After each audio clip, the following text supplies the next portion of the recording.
Первое отделение, шаг вперед, шага, марш.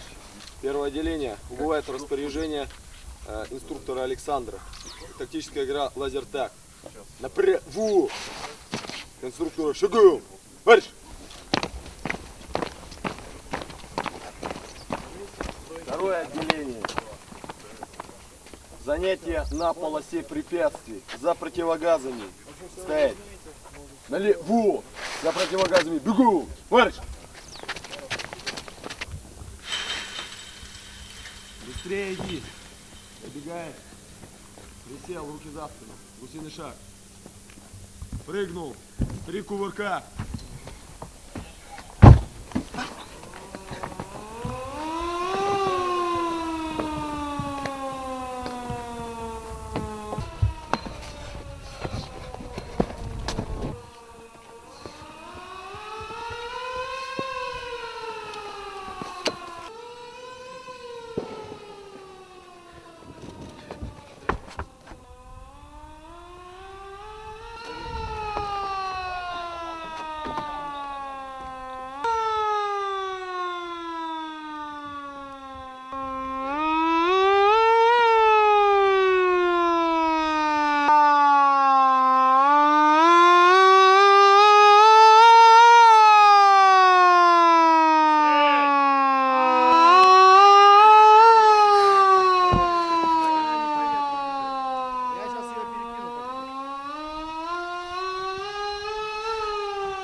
Как вообще вот он, полоса препятствий, какие ощущения у вас?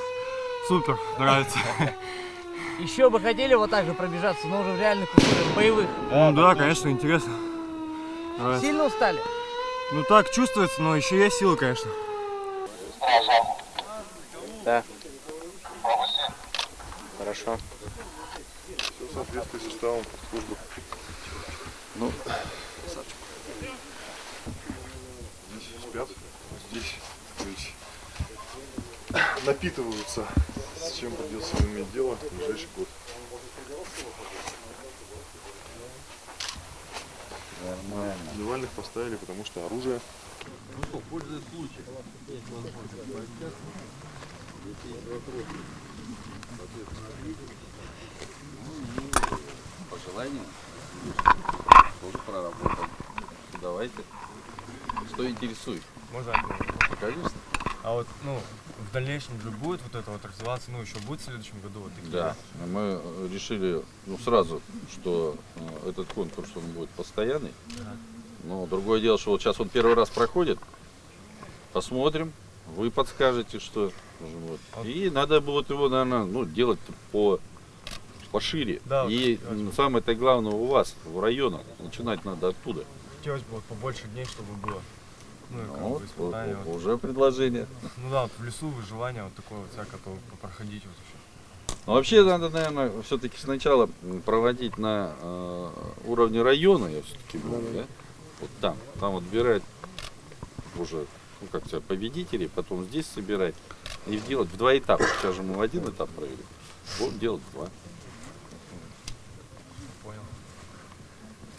Ну что еще Разрешите интересно? задать вопрос? Конечно. В каких частях служили и что для вас служба дала?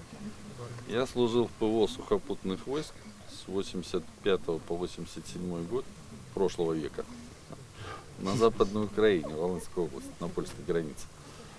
Ну, наверное, что вот сами пойдете, увидите. Самое главное, это, наверное, к жизни подготовил реальный. Вот все, что касается быта, умения за собой ухаживать, ответственность нести. Ну, физическая подготовка, конечно. Все, я вообще считаю, что, тогда 2 года служили, конечно. Может быть, в этом смысле побольше давал. Но это настоящая школа. Ну, насколько мы видим, да, здесь стоят кукурузники. Можно осуществить в следующий раз будет прыжки с парашютом? Как бы всем это было бы интересно. Ну, теоретически, наверное, все можно. Так надо отработать вместе с ДСАФ систему допуска, там, подготовки, потому что, ну, прежде чем прыгать, да, надо же сначала там пройти курс подготовки, но я думаю, что это все решаемо. Ну что, еще раз хочу пожелать удачи, потом достойной службы, и самое главное, помните всегда, да, что республика всех ждет обратно, живыми и здоровыми. А потом в армию пойдете, приеду, проверю. По частям езжу сам, поэтому удачи вам. Спасибо. Всё. Вам, как человеку, служившему в разведке, в том числе, не кажется, что чего-то не хватает? Может, чего-то еще нужно было добавить? Ну, как уже, в принципе, говорили ребята на встрече с главой, не хватает реальной работы с оружием, не хватает стрельб, не хватает, ну, именно почувствовать, в общем, понюхать пороха настоящего, тут, почувствовать, как весит пистолет, какую отдачу дает автомат, в общем, какую громкость дает пулемет, гранатомет и так далее. Ну, знаете, в других регионах, насколько мне знаю, такое иногда используют. Вот, если проработать механизм, было бы очень неплохо. Как вам общий уровень ребят, которые попали под ваше командование? Оцениваю на хорошо. Ребята, в принципе, подготовленные. Неплохо, видать, предварительный отбор на серьезном уровне прошел. Есть, естественно, какие-то там минусы, какие-то плюсы, но это, в принципе. И хотел бы отметить вот этот сырой материал, то есть ребята, пришедшие, ну, буквально позавчера мы начали работать, на сегодня, в общем, с каждым днем дают определенные результаты. Допустим, по тактической подготовке мы начали заниматься только позавчера, сегодня на марш-броске показали даже для ребят уже отслуживших, в принципе, неплохой результат. Если они все это продолжат и попадут в войсках в хорошие, серьезные руки, я думаю, у этих ребят может даже ждать серьезное военное будущее.